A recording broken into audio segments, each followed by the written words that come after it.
Um partido que está na história do trabalhismo do Brasil. Um partido fundado por Leonel Brizola, político que foi símbolo da luta contra a ditadura militar. Um partido com uma relação complicada com o PT, que parece ser ao mesmo tempo seu aliado e seu adversário. E um partido que agora está no centro de um escândalo no governo Lula. Eu sou a Mariana Vick e esse aqui é o Durma Com Essa, o podcast semanal de notícias do Nexo.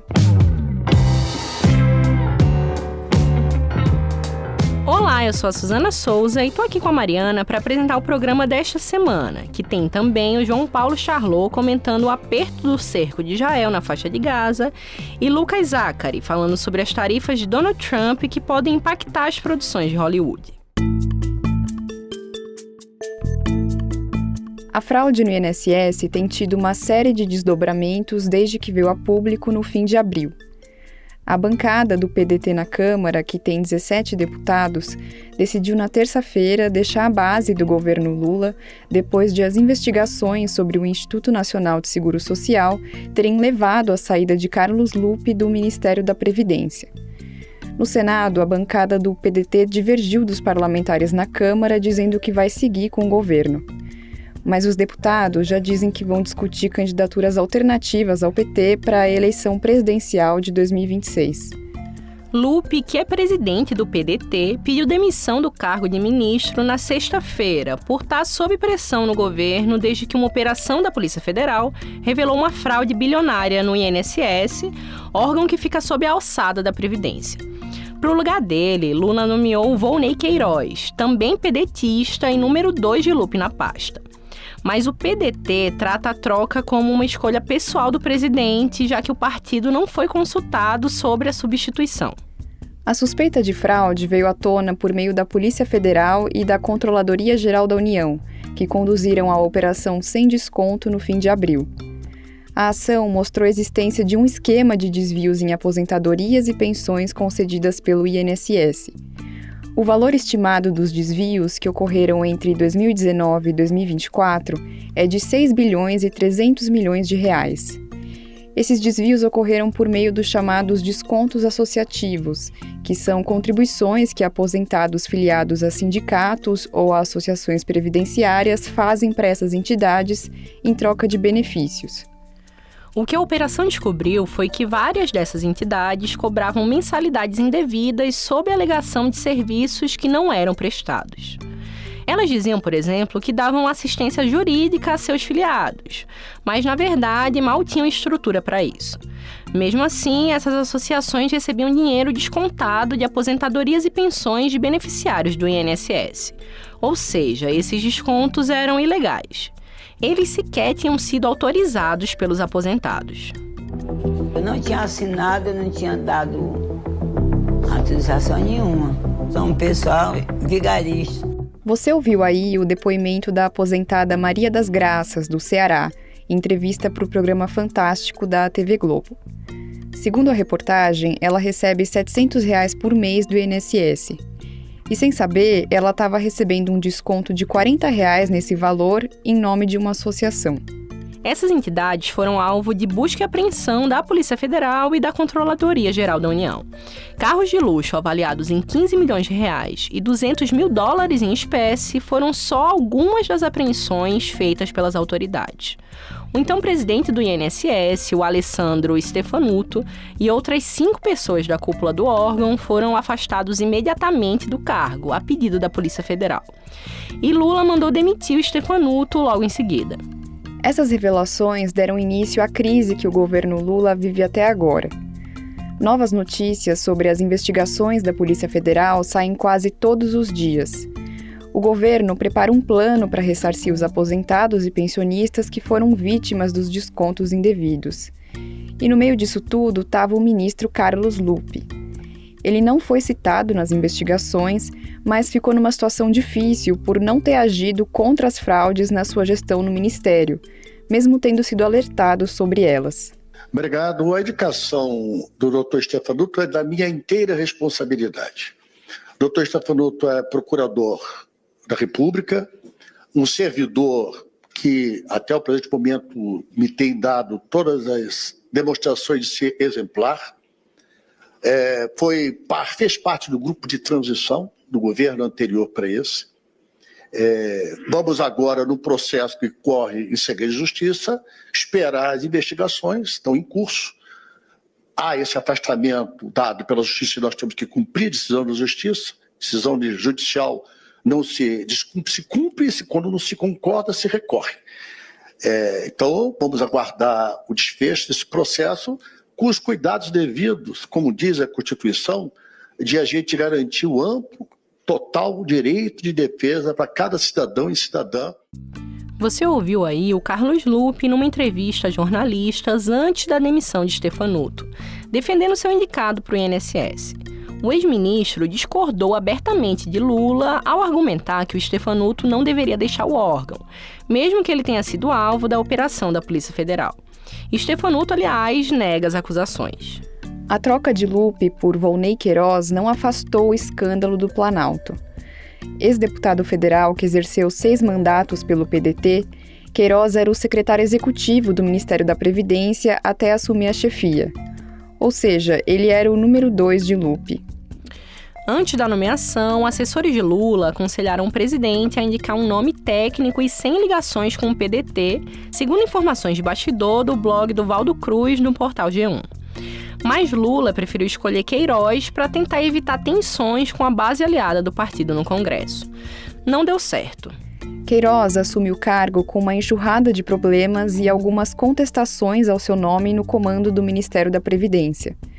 A oposição pressiona por uma CPI do INSS e até tentou anular sua nomeação na Justiça. Pesa ainda sobre Queiroz o fato de ele ter estado presente em junho de 2023 numa reunião do Conselho Nacional do INSS na qual uma conselheira já tinha alertado Carlos Lupe sobre os descontos indevidos aos aposentados e pensionistas.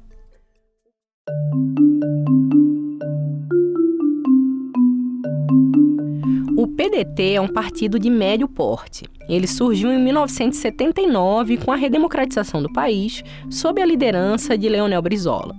O objetivo inicial da legenda era reconstruir o PTB, o Partido Trabalhista Brasileiro de Getúlio Vargas, que tinha sido extinto na ditadura militar. Mas a sigla original foi concedida a Ivete Vargas pelo Tribunal Superior Eleitoral. Brizola, então, fundou o PDT, o Partido Democrático Trabalhista, com o discurso de que eles seriam os trabalhistas autênticos. O partido é membro da Internacional Socialista e se compromete a seguir o manifesto publicado em seu lançamento, que fala em igualdade e oportunidade para todos. Diz se opor ao neoliberalismo e apoia causas trabalhistas. Forma alianças com partidos que se declaram próximos ideologicamente, embora já tenha se aproximado de outros partidos mais ao centro e à centro-direita. A sigla também se dividiu em votações importantes no Congresso nos últimos anos, como a gente vai falar daqui a pouco. Só um povo preparado pode desenvolver-se. Não há capital estrangeiro, não há investimento estrangeiro algum que desenvolva um país em que seu povo se encontra atrasado, como nós nos encontramos, sem um sistema educacional como realmente necessita o Brasil.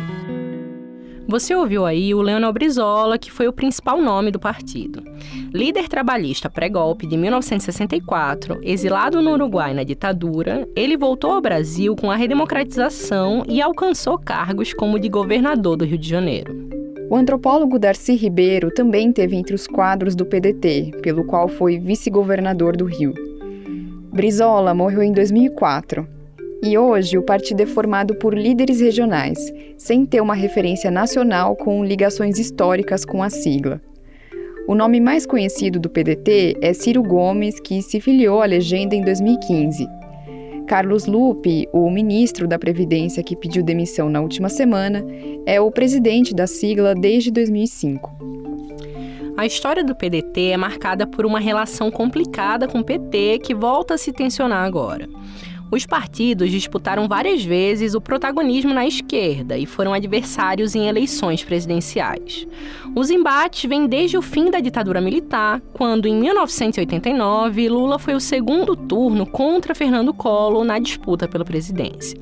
O resultado deixou Brizola em terceiro lugar por uma margem estreita. Collor venceu no fim das contas e o resto é história. Você ouve aí o Lula falando um pouquinho dela. O momento mais difícil da minha vida foi 1989, quando eu fui ao apartamento do engenheiro Leonel de Moura Brizola, pedi para ele me apoiar no segundo turno de 89. Foi uma reunião muito difícil, muito tensa. Eu tinha recebido uma senha. E um amigo do PDT falou o seguinte: Lula, a reunião vai ser tensa, mas se em algum momento o Brizola pegar na tua mão e te levar na janela, é porque você ganhou o jogo. O PT e o PDT tiveram idas e vindas desde então. Lula e Brizola formaram uma chapa juntos na eleição presidencial de 98, quando foram derrotados por Fernando Henrique Cardoso, do PSDB. Os partidos seguiram caminhos opostos nas eleições de 2002 e 2006, que deram vitória a Lula. E voltaram a se aproximar nos pleitos de 2010 e 2014, que elegeram Dilma Rousseff. Mesmo quando ficaram de lados opostos nas eleições presidenciais, o PT e o PDT se uniram na hora de formar governo. O PDT virou um satélite do PT, participando de coalizões e emplacando ministros, como o Lupe, que chefiou a pasta do trabalho de 2007 a 2011 nos governos Lula e Dilma Rousseff. Também naquela época, ele deixou o governo depois de várias denúncias terem posto em xeque sua relação com ONGs vinculadas ao ministério.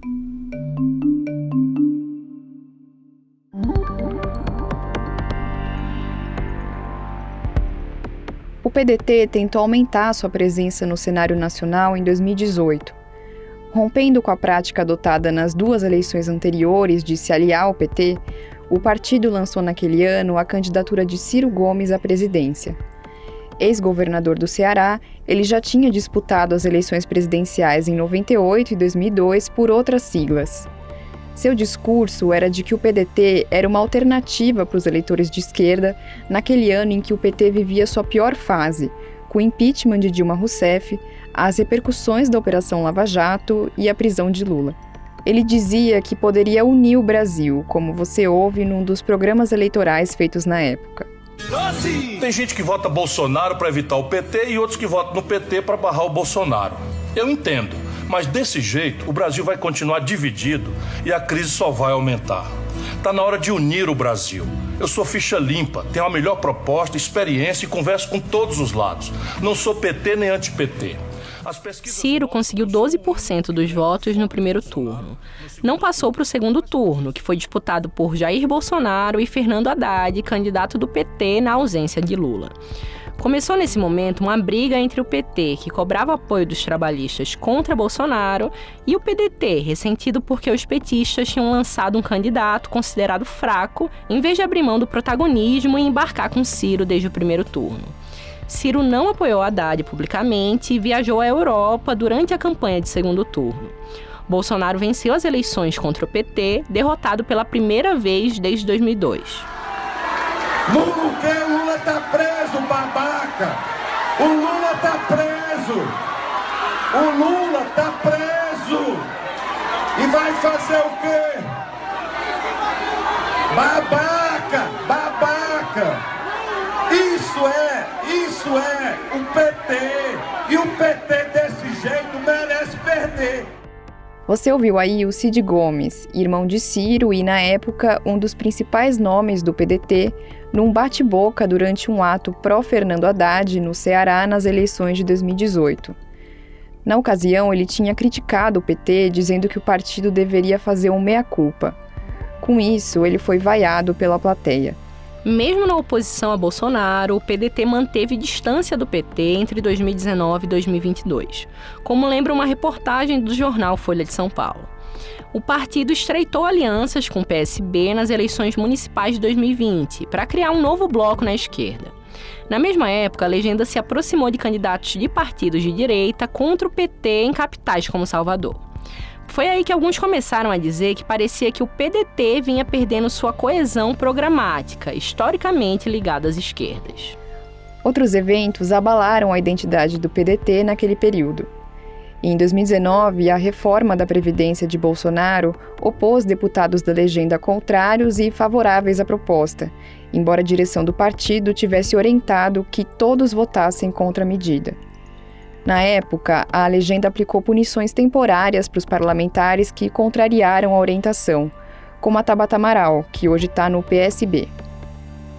Teve outro racha no partido em 2021, depois que deputados do PDT votaram a favor da PEC dos precatórios, que foi uma medida de Bolsonaro para driblar o teto de gastos e financiar programas assistenciais em 2022, ano eleitoral. Em protesto, Ciro Gomes suspendeu a pré-candidatura à presidência na época. Mas, mais tarde, ele oficializou a decisão de concorrer pelo partido, mais uma vez contra o PT e agora contra Lula. A campanha do PDT foi com tudo contra o PT. Com vários memes voltados ao eleitor jovem, Ciro distribuiu ataques de forma equivalente entre Lula e Bolsonaro, dizendo ser o único nome a ter um projeto consolidado para o país. Pode ser que isso seja do jogo, afinal, Ciro queria ganhar a eleição. Mas o posicionamento irritou eleitores de esquerda, já que, naquela altura, o Bolsonaro já tinha mostrado que não era muito afeito à democracia, atacando constantemente as urnas eletrônicas e ameaçando não reconhecer o resultado das eleições. Por conta disso, houve um movimento de voto útil em Lula ainda no primeiro turno.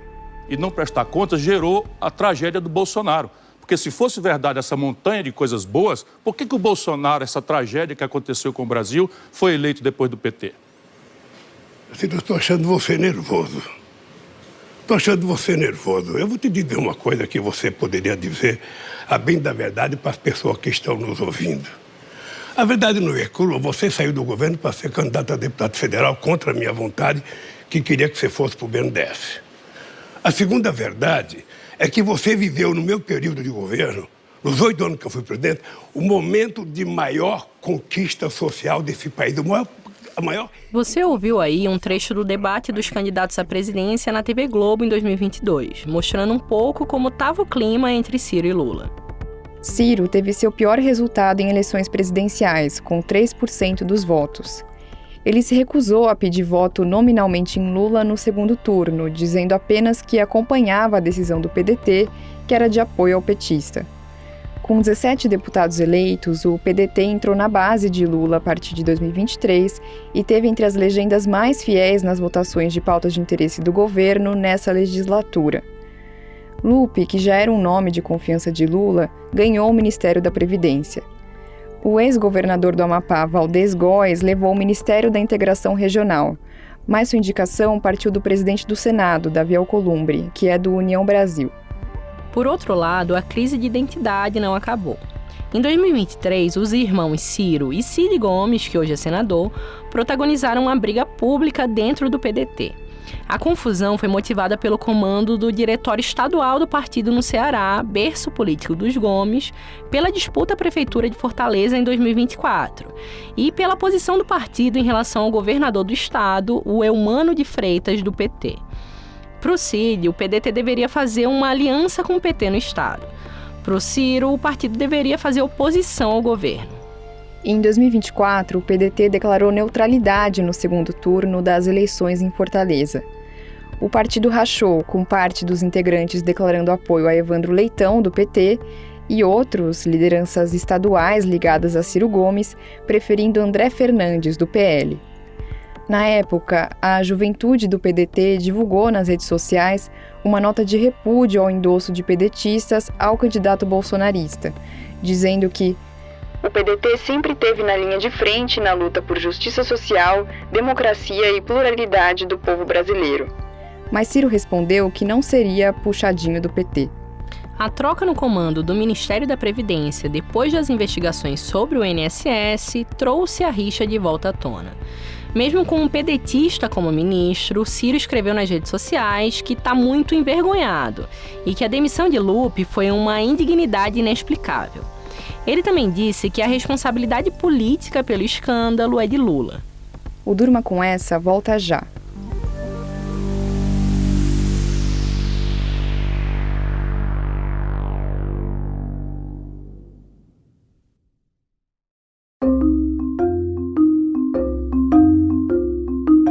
O gabinete do primeiro-ministro de Israel, Benjamin Netanyahu, decidiu na segunda-feira intensificar a escalada militar contra a faixa de Gaza. Dezenas de milhares de reservistas israelenses já começaram a receber convocatórias para participar das operações, que devem ter início no fim da próxima semana. O João Paulo Charlot fala sobre o tema no bloco Além da Fronteira dessa semana. Olá, ouvintes. Olá, amigos do Durma com essa. A guerra entre Israel e o Hamas na faixa de Gaza deve entrar a partir da semana que vem em um novo patamar ainda mais violento, brutal e ilegal. O gabinete do primeiro-ministro Benjamin Netanyahu aprovou um plano para convocar dezenas de milhares de reservistas que vão ser alocados no sul da faixa de Gaza. Na prática, essa manobra implica na remoção forçada da população civil palestina que vive no local e na anexação dessa parte do território por Israel. É óbvio que ambas manobras são ilegais, como vem sendo ilegais uma porção de atitudes tomadas por Netanyahu nos últimos 18 meses de conflito. Além da anexação territorial e da remoção forçada de civis palestinos, Israel pretende também assumir o controle sobre toda a distribuição de ajuda humanitária em Gaza, o que significa colocar um garrote na distribuição de comida aos civis, usando os alimentos como instrumento de barganha político-militar. Olha, Israel tem o direito de se defender das ações do Hamas, que em 7 de outubro cometeu um massacre sem precedentes contra civis israelenses. Israel tem também o direito de fazer o possível para reaver seus civis sequestrados ilegalmente. O problema é que suas ações vêm extrapolando enormemente os limites legais, numa exacerbação impossível de ser tolerada. Se esse tema te preocupa, se ele te interessa, então talvez você queira dar uma olhada na coluna que eu publico esta semana no Nexo Jornal.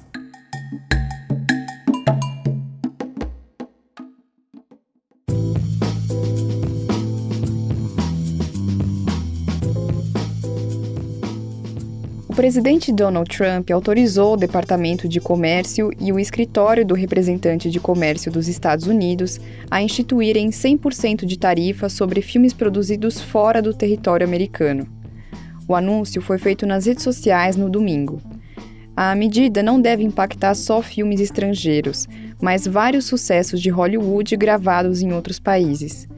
O Lucas Zachary escreveu sobre o tema e fala sobre ele no bloco Tudo é Cultura dessa semana.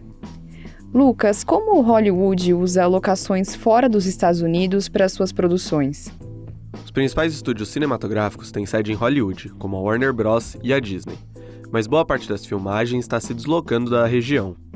Segundo a organização não-governamental Film LA, houve uma queda de 22,4% de produções feitas em Los Angeles no primeiro trimestre de 2025, em comparação com o mesmo período em 2024. Os executivos dos principais estúdios têm preferido escolher locações para gravações fora dos Estados Unidos. As cidades canadenses de Toronto e Vancouver, o Reino Unido e a Austrália são alguns dos destinos preferidos para as filmagens. Os incentivos fiscais favoráveis às filmagens são o principal fator de atração dos cineastas para o exterior. Além disso, a qualidade da equipe técnica e de atores, além de custos baixos de produção, ajudam na escolha por esses locais. Entre as maiores bilheterias mundiais de 2024, títulos como Deadpool e Wolverine e Wicked foram filmados no Canadá e na Inglaterra, respectivamente. Já Duna Parte 2 teve locações na Jordânia, nos Emirados Árabes Unidos e na Hungria.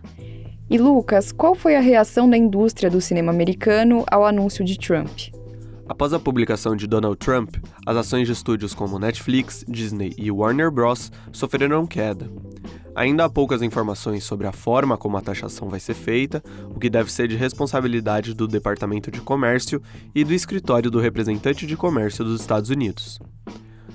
Uma estratégia apoiada por Hollywood para a retomada das filmagens em território americano é o estabelecimento de incentivos fiscais nos Estados Unidos, assim como acontece no exterior. Em 2024, a Califórnia aumentou o valor do programa de crédito para cinema e televisão local, indo de 330 milhões para 750 milhões de dólares.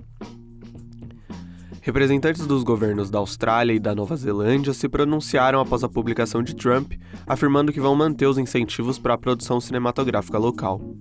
As sagas Matrix e O Senhor dos Anéis foram filmadas na região e se tornaram grandes pontos turísticos.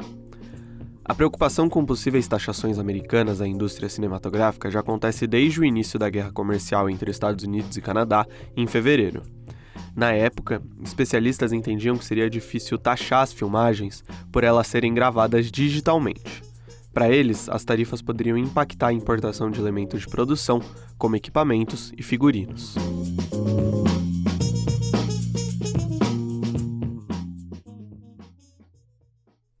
Se você quiser se aprofundar nos temas que a gente tratou no programa dessa semana, entre em nexojornal.com.br. Dos impactos do escândalo do INSS para o PDT, passando pelo garrote de Israel na faixa de Gaza e terminando com as tarifas de Donald Trump para os filmes de Hollywood, durma com essa.